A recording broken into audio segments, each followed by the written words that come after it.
3 दिसंबर 2024 मंगलवार, संत Francis Xavier का पर्व। पहला पाठ यिर्मयाह का ग्रंथ अध्याय 1 पद संख्या 4 से 8। प्रभु की वाणी मुझे यह कहते हुए सुनाई पड़ी, माता के गर्भ में तुमको रचने से पहले ही मैंने तुमको जान लिया, तुम्हारे जन्म से पहले ही मैंने तुमको पवित्र किया, मैंने तुमको राष्ट्रों का नबी नियुक्त किया। मैंने कहा, आह प्रभु ईश्वर, मुझे बोलना नहीं आता, मैं तो बच्चा हूँ।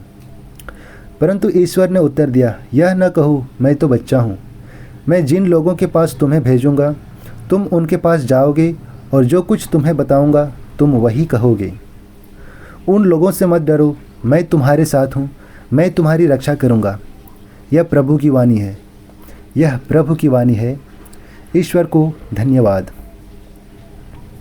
दूसरा पाठ एफेसियों के नाम संत पौलुस का पत्र अध्याय 3 पद संख्या 2 से 12। आप लोगों ने अवश्य सुना होगा कि ईश्वर ने आप लोगों की भलाई के लिए मुझे अपनी कृपा का सेवा कार्य सौंपा है।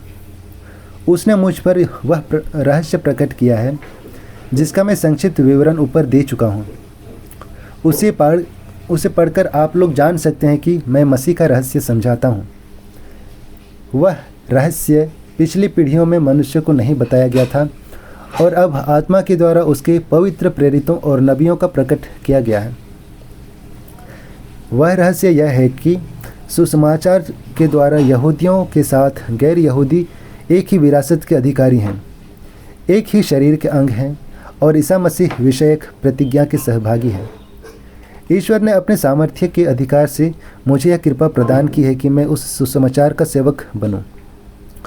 मुझे, जो संतों में सबसे छोटा हूँ, यह वरदान मिला है कि मैं गैर यहूदियों को मसीह की अपार कृपानिधि का सुसमाचार सुनाऊँ और मुक्ति विधान का वह रहस्य पूर्ण रूप से प्रकट करूँ जिसे समस्त विश्व के सृष्टिकर्ता ने अब तक गुप्त रखा था।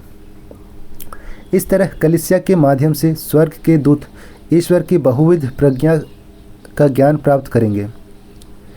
ईश्वर ने अनंत काल से जो उद्देश्य अपने मन में रखा, उसने उसे हमारे प्रभु ईसा मसीह द्वारा पूरा किया।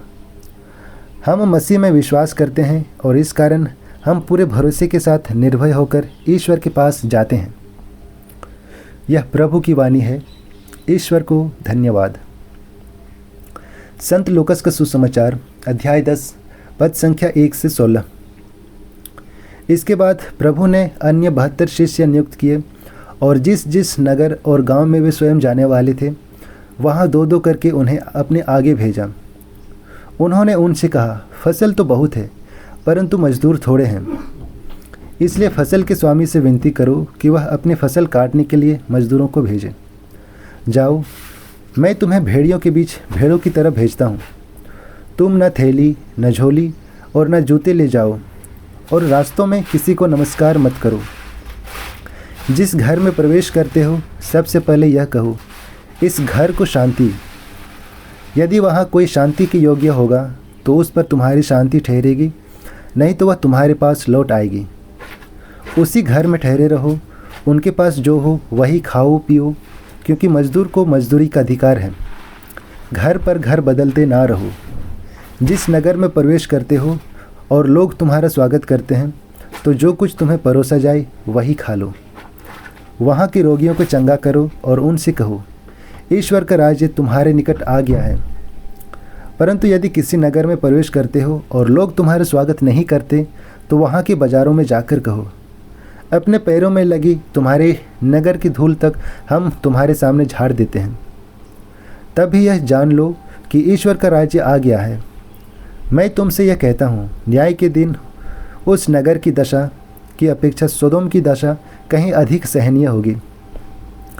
धिक्कार तुझे खोराजीन, धिक्कार तुझे बेतसाइदा, जो चमत्कार तुम में किए गए हैं, यदि वे तीरूस और सिदोन में किए गए होते तो उन्होंने न जाने कब से टाट ओढ़कर और भस्म रमाकर पश्चाताप किया होता। इसलिए न्याय के दिन तुम्हारी दशा की अपेक्षा तीरूस और सिदोन की दशा कहीं अधिक सहनीय होगी। और तू कफरनाहुम, क्या तू स्वर्ग तक ऊंचा उठाया जाएगा? नहीं, तू अधोलोक तक नीचे गिरा दिया जाएगा। जो तुम्हारी सुनता है वह मेरी सुनता है, और जो तुम्हारा तिरस्कार करता है वह मेरा तिरस्कार करता है। जो मेरा तिरस्कार करता है वह उसका तिरस्कार करता है जिसने मुझे भेजा है। यह हमारे प्रभु यीशु ख्रिस्त का सुसमाचार है। ख्रिस्त की जय।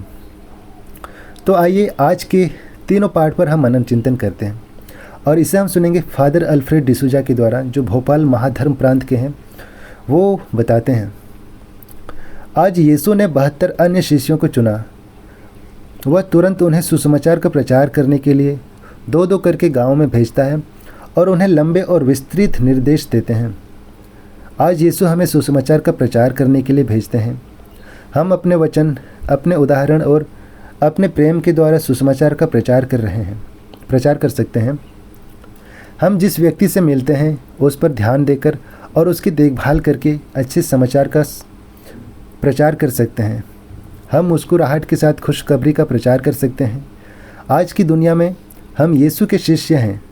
क्या लोगों के प्रति हमारा कार्य, प्रेम और देखभाल यह प्रदर्शित करेंगे कि हम यीशु के शिष्य हैं?